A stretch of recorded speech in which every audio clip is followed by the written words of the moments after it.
Kwa mkoa wa Tabora tuna taarifa moja ya tukio ambalo limetokea tarehe 16 mwezi wa 6 mwaka 2025 majira saa 10 za jioni katika kitongoji cha Rugubu Kusini, kijiji na kata ya Rugubu, tarafa na wilaya ya Igunga, mkoa wa Tabora, ambapo mwanamke mmoja aliyetambulika kwa majina ya Kangwa Tungu Mahigi, huyu ana umri wa miaka 25, ni mkulima na mkazi wa kitongoji cha Rugubu Kusini, pamoja na watoto wake 4 ambao kati yao watoto wa kike ni mmoja na watoto wa kiume ni 3,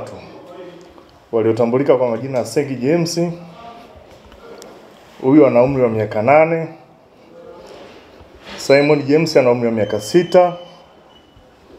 Elisha James miaka 3 na Kashinje James umri wa miezi 7. Watoto hao walifariki dunia baada ya kunywa sumu aina ya ruruka ambayo inatumika kuulia wadudu. Chanzo ni ugomvi kati ya marehemu pamoja na mume wake,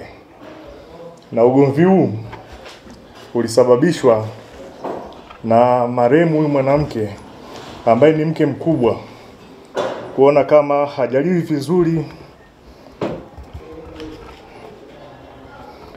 vizuri katika kuhudumia familia,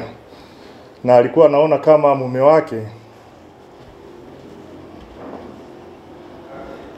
wake anajali zaidi familia ya mke mdogo,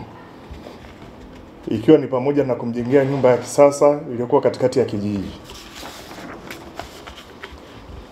Mbinu ambayo marehemu alitumia ni kumvizia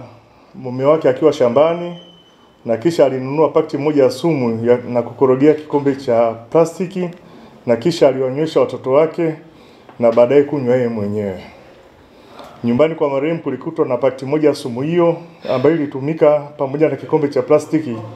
chenye sumu ambayo ilibakia.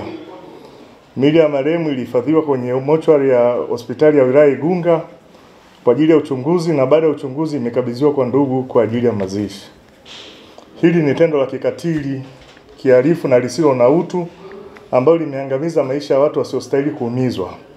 Pia linaondoa nafsi ya mtu mwenye matatizo kupata msaada wa kweli. Hakuna mazingira yanayohalalisha kuumiza watu wengine kwa sababu ya hasira, wivu ama maumivu binafsi. Jeshi la Polisi mkoa wa Tabora linalaani na kuendelea kutoa wito kwa jamii pale ambapo inatokea migogoro ya kifamilia kutumia viongozi wa dini, viongozi wa serikali ama kushirikisha dawati ambalo liko polisi linaloshughulika na masuala ya jinsia na watoto